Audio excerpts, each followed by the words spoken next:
So hello guys, my self अभी Joshi guys. आज ना फिर से निफ्टी बैंक निफ्टी सेंसेक्स का रिव्यू लेके आया हूँ। कल मार्केट में क्या होने वाला है, कल कैसा मार्केट रिएक्ट करेगा, गैप अप ओपन होगा या गैप डाउन ओपन होगा।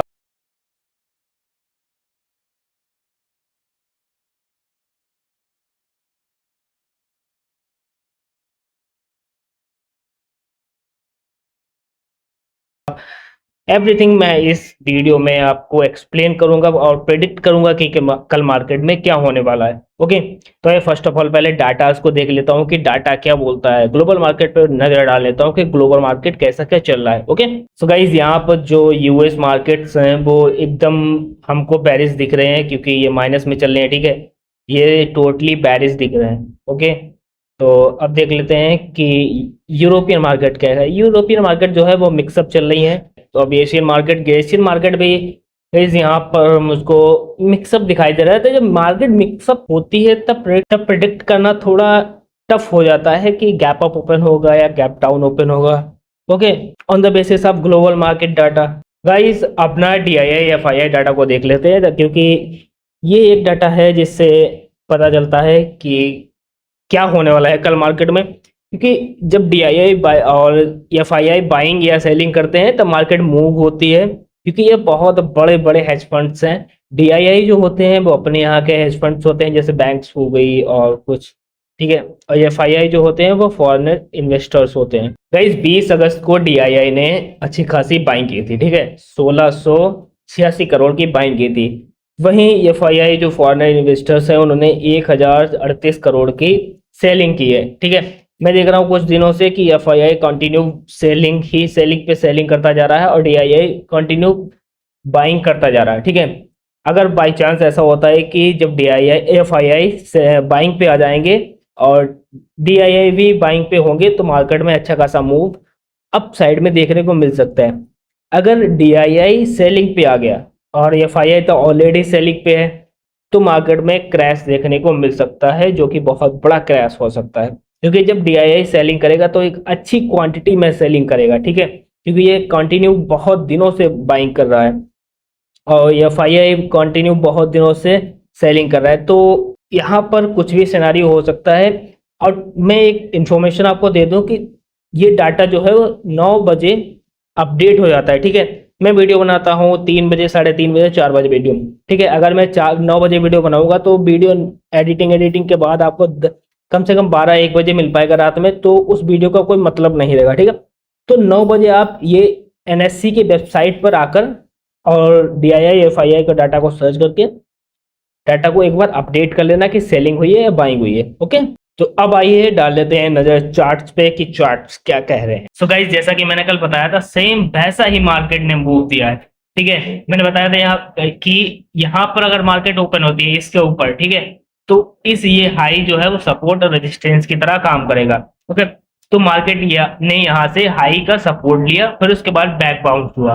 ओके, एक बहुत ही इंटरेस्टिंग चीज आपको बताऊंगा इस वीडियो में, तो वीडियो को लास्ट तक देखिए, वो बहुत ज्यादा इंटरेस्टिंग चीज है। ठीक है, आपके लिए बहुत ज्यादा इंपॉर्टेंट है और आगे काम आएगी वो। तो guys this is the Nifty day frame chart. Guys हम लोग डे टाइम फ्रेम चार्ट को क्यों एनालाइज करते हैं, क्यों इतने बड़े टाइम फ्रेम को एनालाइज करते हैं। देखो, हमारा जो टारगेट रहता है वो यहाँ पर रहता है इसको एनालाइज करने का, कि हम अपना व्यू देखते हैं कि मार्केट कल कैसा क्या होगा। ठीक है, ये साइकोलॉजी होती है, कैंडल साइकोलॉजी।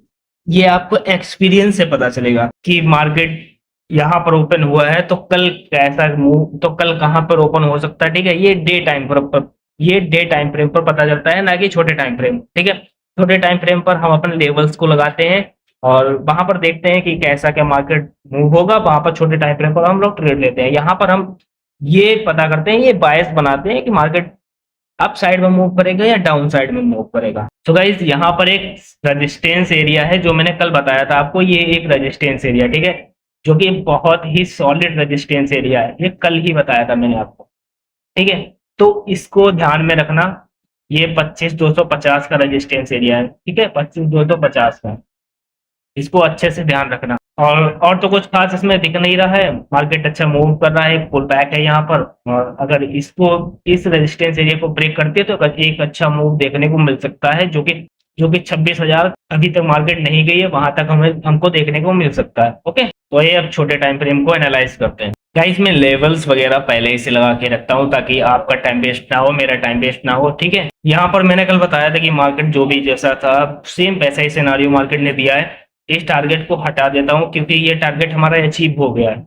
ओके, तो इसको हटा देता हूँ, बट ये एक रेजिस्टेंस एरिया बन गया है क्योंकि ये हाई बना है मार्केट में। ठीक है, तो इसको ध्यान रखना, ये एक रेजिस्टेंस एरिया बन गया है। जो भी हाई बनाता है मार्केट वो रेजिस्टेंस एरिया बन जाता है। ठीक, तो जो लास्ट टारगेट था वो हमारा फर्स्ट टारगेट हो जाएगा यहाँ से।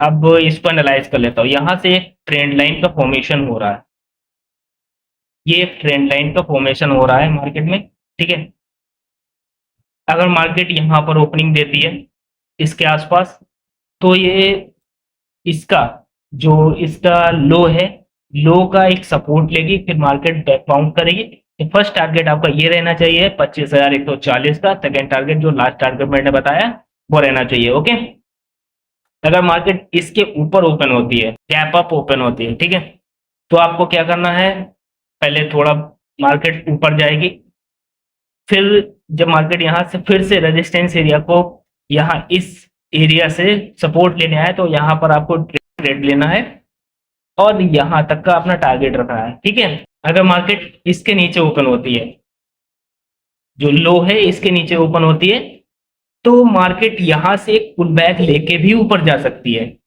जो साइकोलॉजिकल लेवल है इसका पुल बैक लेके भी ऊपर जा सकती है, क्योंकि मैंने बायस बनाया है वो सब बुलिश ही दिख रहा है, वहां पर हमको बैरिश नहीं दिख रहा है। डेट्स वाई मैं यहाँ पर सपोर्ट लेके मार्केट बैक बाउंस हो सकती है। या अगर इस साइकोलॉजी के लेवल को मार्केट स्पीडली तोड़ती है, ठीक है, ऐसे अगर तोड़ती है, अगर स्पीडली यहाँ पर ओपन होके मार्केट और यहाँ पर डायरेक्टली स्पीडली तोड़ती है, तो आपको तुरंत फॉर्म में ट्रेड नहीं लेना है। जब यहाँ पर फिर से साइकोलॉजी के लेवल को यहाँ पर रीटेस्ट करने आएगी मार्केट, फिर यहाँ पर ट्रेड बनाना है। आपका फर्स्ट टारगेट यहाँ पर होना चाहिए, ये वाले। ठीक है, ये 24,920 का। ठीक है, 24,920 का आपका फर्स्ट टारगेट होना चाहिए। सेकेंड टारगेट जो इसका रेजिस्टेंस एरिया है, सपोर्ट एरिया है, सॉरी, जो इसका सपोर्ट एरिया है वो होना चाहिए। और थर्ड टारगेट आपका होना चाहिए, अगर आप लेना चाहो, क्योंकि थर्ड टारगेट बहुत ज्यादा रिस्की हो सकता है, तो थर्ड टारगेट के लिए वेट मत करना, सेकंड टारगेट पर अपने ट्रेड को निकाल देना। ओके, जो कि एक रेजिस्टेंस एरिया पे आपका ट्रेड कंप्लीट हो जाएगा। अगर मार्केट को डायरेक्टली ऊपर जाना है, ठीक है, डायरेक्टली ऊपर जाना है, तो मार्केट को इस एरिया के ऊपर ओपन होना होगा। ठीक है, इस एरिया के ऊपर ओपन होना होगा, तो मार्केट डायरेक्टली बाइंग में जाएगा। अगर डायरेक्टली सेलिंग में आना है तो फिर से वही इस लेवल के नीचे गैप डाउन ओपन होना होगा, जो कि DII की सेलिंग से और FII की सेलिंग से होने वाला है। ओके, तो this is the Nifty analysis guys. मैंने आपको बताया था कि मैं एक लास्ट में एक बहुत इंटरेस्टिंग चीज आपको बताऊंगा, तो उसके लिए वीडियो को फुल्ली देखना। ओके, अब आइए सेंसेक्स की बात कर लेते हैं। गाइज मैं सेंसेक्स का डे टाइम फ्रेम का एनालिसिस नहीं करता हूँ क्योंकि वो टाइम वेस्ट है। ओके, क्योंकि जो जैसे मार्केट निफ्टी जैसा मूव करती है, सेंसेक्स सेम वैसा ही मूव करता है। तो ये इसके आपको लेवल्स बता देता हूँ, और कुछ ज्यादा इसमें है नहीं, सिनेरियो भी वही सेम रहने वाला है जो निफ्टी का एक था। ठीक है, अगर मार्केट यहाँ पर ओपन होती है तो इसका पुल बैक लेके, जो कि एक साइकोलॉजी का लेवल है 82,000, यहाँ पर पुल बैक लेके यहाँ पर ओपन होती है। ठीक है, यहाँ पर अगर ओपन होगी तो उसका बता रहा हूँ मैं।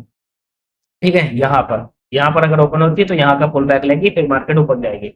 ओके, तो यहाँ से जब मार्केट ओपन हो, यहाँ पर ट्रेड बनाना है आपको, ना कि यहाँ पर। ठीक है, क्योंकि यहाँ पर बनाओगे तो एक स्टॉप लॉस आपका बहुत बड़ा हो जाएगा। ठीक है, अगर आप यहाँ पर ट्रेड लोगे तो स्टॉप लॉस आपका यहाँ पर रहेगा, जो कि बहुत छोटा स्टॉप लॉस रहेगा। ठीक है, फर्स्ट टारगेट आपका रहने वाला है 82,314 का। सेकंड टारगेट आपका रहने वाला है 82,500 का। ओके, जो कि एक साइकोलॉजी का लेवल भी है। अब बाई चांस मार्केट यहाँ इसके नीचे ओपन होती है तो इसका सपोर्ट लेने आएगी मार्केट, जो कि एक रेजिस्टेंस एरिया है, ये सपोर्ट एरिया बन जाएगा उसके लिए। ठीक है, यहाँ पर अगर ओपन होती है तो यहाँ से बैक बाउंस भी कर सकती है। अगर स्पीडली यहाँ पर इसको तोड़ती है तो आपको फोमो में ट्रेड नहीं लेना है। मैं 50 बार इस बात को रिपीट कर चुका हूँ। यहाँ पर आपको जब पुल बैक ले तब यहाँ पर ट्रेड ले लेना है। ओके, तो फर्स्ट टारगेट आपका रहने वाला है 81,289 का। सेकेंड टारगेट रहने वाला है आपका 81,000 का। ओके, अब आइए बैंक निफ्टी को भी देख लेता हूँ। तो guys this is the day time frame chart of bank Nifty. Guys यहाँ पर आप देख सकते हो मेरा यहाँ भी सिनारियो वही रहने वाला है, माइंडसेट और जो बायस है मेरा वो यहाँ भी मेरा भी बुलिश ही है। बट यहाँ पर एक रेजिस्टेंस एरिया आपको देखने को मिल जाता है जो कि 56,145 का है, ठीक है। तब जब भी आप ट्रेड करना तो इस रेजिस्टेंस एरिया को माइंड में रखकर करना, ओके। जो कि इस ट्रेड का एक हाई भी है, यहाँ जो ओपनिंग हुई थी इसका इसका एक हाई भी है, ओके। ओवरऑल मेरा जो बायस है वो बुलिश ही है। बाई चांस अगर मार्केट सेलिंग में आती है, मार्केट देखो कुछ भी कर सकती है, बट मेरा बायस जो है वो बाइंग का है, वह मार्केट कुछ भी कर सकती है, ठीक है। तो जरूरी नहीं है कि बाइंग में ही जाए, बट मेरे अकॉर्डिंग जो मेरा नॉलेज है, जो मेरा एक्सपीरियंस बोलता है, वो बोलता है कि भाई मार्केट बाइंग में जाना चाहिए, ओके। भाई इसको छोटे टाइम फ्रेम पर एनालाइज करता हूँ। मार्केट ना यहाँ पर ओपन हुई, ठीक है। फिर उसके बाद एक इनसाइड कैंडल बनाई, उसी के अंदर ट्रेड कर दी। आज पूरे दिन मार्केट साइडवेज रही है, टोटली साइडवेज रही है और इसके बाहर निकली ही नहीं मार्केट। इसका मैं साइकोलॉजी वगैरह बता देता हूँ। मार्केट अगर ओपन होती है तो लेवल्स क्या रहेंगे और क्या नहीं रहेंगे, ओके। गाइस मार्केट अगर यहाँ पर ओपन होती है, ठीक है, तो यहाँ का वो सपोर्ट लेने आएगी, फिर उसके बाद ऊपर जा सकती है, ओके। डायरेक्टली आपको बाइंग का ट्रेड नहीं लेना है, यहाँ पर बुलवेक का वेट करना है, फिर उसके बाद ट्रेड लेना है। फर्स्ट टारगेट रहने वाला है आपका ये वाला 55,900 का। सेकेंड टारगेट आपका रहने वाला है जो कि है ये ट्रेंड लाइन और एक साइकोलॉजी का लेवल 56,000 का, ओके। थर्ड टारगेट जो कि बहुत रिस्की है, ये एक रेजिस्टेंस एरिया है, मैंने बताया भी था अभी डे टाइम फ्रेम पे, एक रेजिस्टेंस एरिया, ठीक है। तो इसको ध्यान में रखना 56,155 या 156, इसको ध्यान में रखना, ओके। ये रेजिस्टेंस एरिया, तो यहाँ का टारगेट, यहाँ तक का इतना लंबा टारगेट मत लेना अगर मार्केट यहाँ पर ओपन होती है, ठीक है।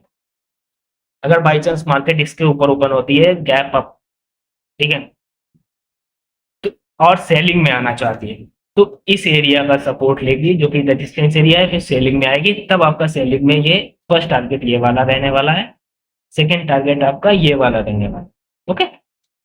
जो कि है 55,733 का ये वाला टारगेट है, जो 55,900 का है। अगर मार्केट को यहाँ ओपन होकर बाइंग में जाना है, ठीक है, तो यहाँ का सपोर्ट लेने आएगी मार्केट, ये जोन का सपोर्ट लेने आएगी, ठीक है। इस जोन का सपोर्ट लेने आएगी, फिर उसके बाद फर्स्ट टारगेट आपका यहाँ का रहने वाला है जो कि है 56,156 का। सेकेंड टारगेट आपको बता देता हूँ, सेकेंड टारगेट रहने वाला है आपका 56,333 का, ओके। अब सेलिंग का बताता हूँ आपको भाई साहब। अगर मार्केट यहाँ ओपन होती है, ठीक है, और उसको सेलिंग में जाना है, ठीक है, मेरा बायस तो बाइंग का ही है। अगर बाई चांस मार्केट सेलिंग में जाना चाहती है तो मैं उसका भी बता देता हूँ, ताकि ये मत कहो आप कि मुझको सेलिंग का नहीं पता, ठीक है। मार्केट को सेलिंग में जाना है तो मार्केट यहाँ ओपन होगी, उसके बाद इसका पुल बैक लेने जाएगी इस एरिया का, ठीक है। इसका पुल बैक लेने जाएगी तो आपका फर्स्ट फर्स्ट यहाँ पर ट्रेड लेना है, और यहाँ पर आपको फर्स्ट टारगेट आपका रखना है जो कि ये 55,600 का, ठीक है। सेकेंड टारगेट आपका रहने वाला है ये वाला, ये वाला एरिया, ठीक है, 55,400 का। अगर मेरा कहना मानो तो ये 55,055 का रखना सेकेंड टारगेट, क्योंकि एक साइकोलॉजी का लेवल है। अगर मार्केट साइकोलॉजी के लेवल को स्पीडली तोड़ती है तो मार्केट बहुत ज्यादा एकदम से फॉल करेगी, ओके। अगर मार्केट यहाँ पर ओपन होती है, ठीक है, यहाँ पर ओपन होती है, तो मार्केट इसका सपोर्ट लेगी, फिर इसके बाद आएगी, तब आपका फर्स्ट टारगेट ये वाला रहने वाला है जो कि है 55,400 का। सेकेंड टारगेट रहने वाला है आपका ये वाला, ठीक है, जो कि है 55,270 का, ओके। ये आप ध्यान रखना। अगर मार्केट को डायरेक्टली बाइंग में जाना है तब उसको इस एरिया के ऊपर ओपन होना होगा, ठीक है, तब वो डायरेक्टली बाइंग में जाएगा। सेलिंग में अगर डायरेक्टली जाना है तो इस एरिया जो कि साइकोलॉजी का लेवल है, साइकोलॉजी के लेवल के नीचे ओपन होना होगा, ठीक है, तब मार्केट डायरेक्टली नीचे जाएगा। गाइस मैंने बताया था कि आपको लास्ट में एक बहुत ही इंटरेस्टिंग चीज बताऊंगा, क्योंकि आप नोट डाउन कर लेना कहीं से अच्छे से, ओके। गाइस मार्केट ना यहाँ से ओपन होती है, ठीक है, कि दो ग्रीन कैंडल आपको दिखाकर यहाँ पर बाइंग बाइंग करके दिखाकर आपको, ठीक है, ट्रैप कर देती है, एकदम से ट्रैप कर देती है, फिर डायरेक्टली सेलिंग में आ गई। सेम सिनेरियो यहाँ पर आपको दिखेगा, ठीक है। यहाँ पर मार्केट पहले सेलिंग दिखाई आपको, यहाँ पर ओपन हुई, यहाँ पर सेलिंग दिखाई कि मार्केट सेलिंग में जा रही है, सेलिंग में जा रही है, फिर डायरेक्टली फिर बाइंग में चली। यहाँ आज का भी दिखा दूं, मार्केट ने यहाँ पर एकदम से सेलिंग दिखाई, ओपन होते हुए सेलिंग दिखाई, और फिर दूसरी कैंडल में भी सेलिंग दिखाने, लोगों को लगा कि मार्केट सेलिंग में जाएगी, फिर डायरेक्टली बाइंग में चला गया। एक और दिखा देते हैं, एक एग्जांपल और भी दे देता हूँ। बहुत सारे एग्जांपल्स है, डेली का यही मार्केट में मैनिपुलेशन। मार्केट यहाँ पर ओपन होती है, ठीक है, फिर डायरेक्टली सेलिंग में आ जाती है। लोगों को लगता है कि मार्केट सेलिंग में जा रही है क्योंकि इतनी बड़ी कैंडल बनाई है सेलिंग की। लोगों ने सेलिंग का यहाँ पर ट्रेड ले लिया, सेकेंड ही कैंडल में उसका स्टॉप लॉस हट हो गया होगा, ठीक है। फिर मार्केट डायरेक्टली फिर बाइंग में चली। कहने का मतलब ये है, जब भी मार्केट ओपन हो, ठीक है, तो आपको दो कैंडल्स को, जो कि 15 मिनट की दो कैंडल्स पे ट्रेड नहीं करना है, ठीक है। दो ट्रेड, चाहे मार्केट कहीं भी चली जाए, चाहे मार्केट कहीं भी नीचे आ जाए, ऊपर चले जाए, 50,000 पॉइंट की कैंडल बन जाए, बट आपको दो कैंडल्स को टच नहीं करना है, ओके। ग्रीन कैंडल, एक 15 मिनट के कैंडल को, फर्स्ट कैंडल और सेकेंड कैंडल को, ओके, टच नहीं करना है, वहां पर ट्रेड नहीं लेना है, कहने का मतलब ये है। फिर आपको थर्ड कैंडल से देखना है कि मार्केट कहाँ मूव कर रही है, किस साइड जाने को है, फिर आपको ट्रेड लेना है वहां पे, okay. So this is the all about Nifty, bank Nifty and Sensex. Guys, अगर आपको वीडियो थोड़ा भी अच्छा लगता है तो वीडियो को यार लाइक कर दिया करो एंड शेयर भी कर दिया करो अपने फ्रेंड्स के पास, एंड सब्सक्राइब तो कर ही दो यार, क्योंकि बहुत ज्यादा मेहनत करनी पड़ती है और छोटे यूट्यूबर्स को कोई सपोर्ट नहीं करता है गाइज। बट आप लोगों से मेरा निवेदन है कि आप लोग प्लीज छोटे यूट्यूबर्स को भी सपोर्ट करो, ताकि वो भी आगे जा सके, ओके।